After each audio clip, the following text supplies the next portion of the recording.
Ya saa 4 sasa ndo kazi inamalizika sasa hivi.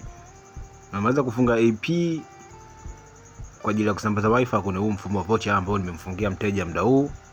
Kila kitu kimekamilika sasa. Wifi itakuwa na password. Kwa mtu akiigusa itamdirect kwenye sehemu ya kuweka vocha.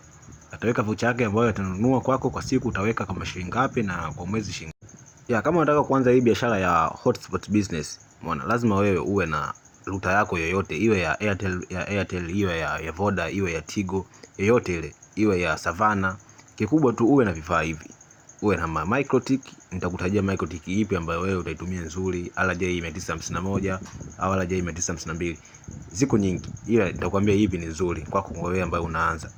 Lazima uwe pia na access point au AP tunaita. Nazo ziko nyingi, kwa utachagua ipi kwa ajili ya coverage ya kusambaza wifi kwenda mbali zaidi, mita 300 mpaka 500, nyingine mpaka kilomita 1. Kwa hiyo ni ipi ambayo wewe utachagua.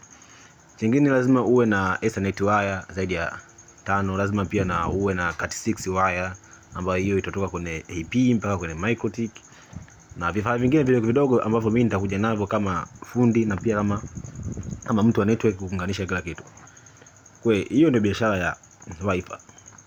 Kwa mtu hataweka password wala hamna mtu kushare password wala hamna kuscan password.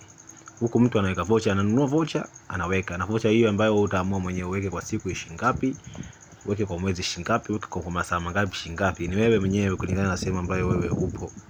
Unaona, kwa hiyo nitafute una namba hizi hapa, hizi 0618 24 05 34.